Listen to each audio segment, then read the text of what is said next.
je tenais aujourd'hui à apporter ma solidarité au peuple togolais.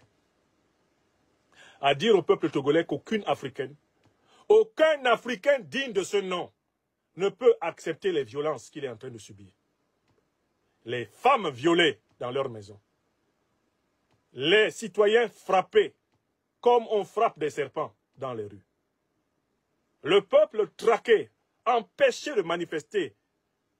Le peuple animalisé, traité comme des bêtes de somme. Aucun Africain authentiquement humain ne peut cautionner cela.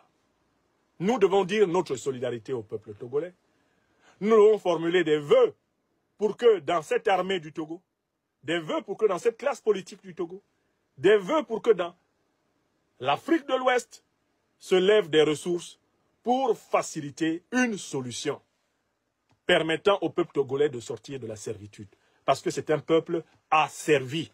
Aucun Africain ne peut cautionner le régime du président Faure Gnassingbé. C'est la manipulation ostentatoire de la Constitution en fonction des intérêts d'un seul homme, lui, Faure Gnassingbé, qui se prédestine à être chef de l'État à vie de la République du Togo, qui n'est pourtant pas une monarchie de droit héréditaire. La dernière manipulation constitutionnelle est d'une grossièreté flagrante.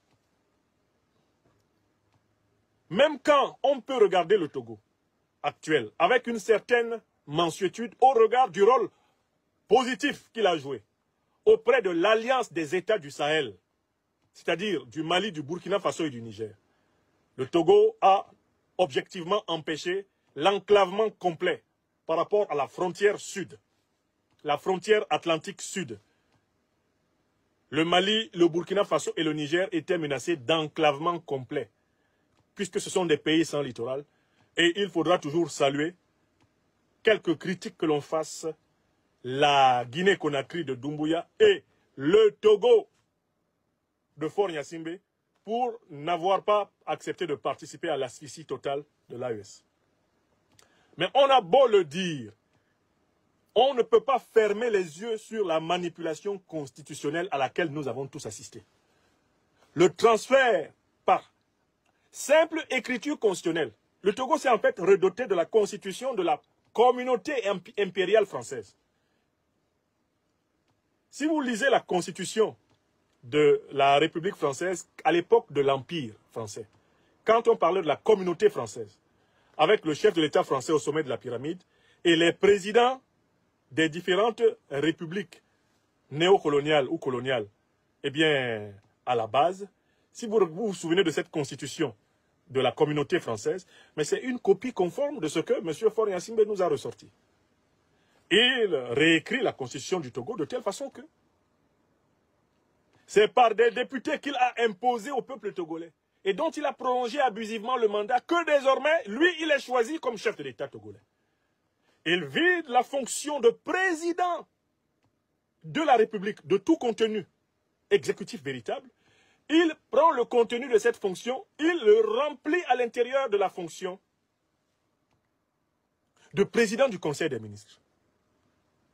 Il déshabille la fonction de président de la République, il habille la fonction de président du Conseil des ministres, il laisse la fonction de président de la République comme une enveloppe vide, il remplit celle de président du Conseil des ministres, bref, il conserve le pouvoir en s'adonnant à un jeu grossier de chaises musicales qui se moque de l'intelligence des Togolaises et des Togolais, l'intelligence des Africains. Astaghfirullah. Quand j'ai vu la manipulation constitutionnelle que le président Faure Gnassingbé a fait cette année, j'ai compris jusqu'à quel point les dictateurs nous méprisent. Parce que si tu considères que dans ton pays, là,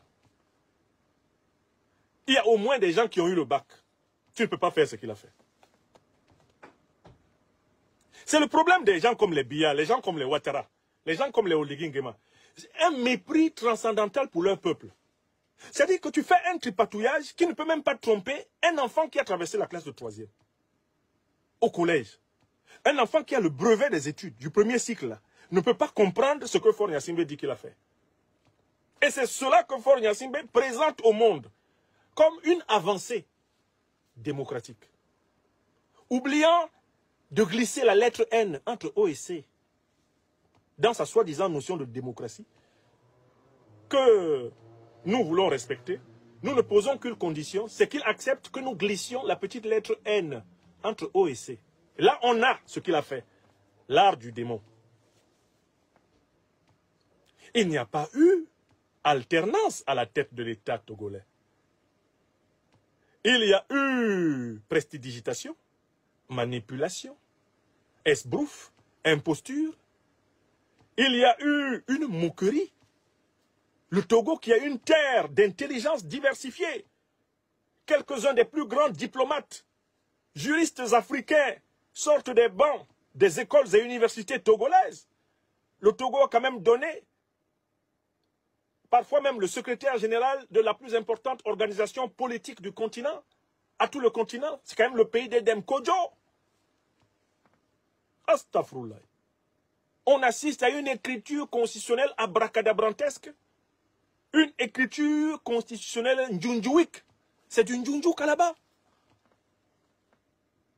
Personne ne peut accepter cela comme étant un acte par lequel on cherche du consensus, de la paix et de l'entente dans un pays. C'est une dictature. C'est une dictature.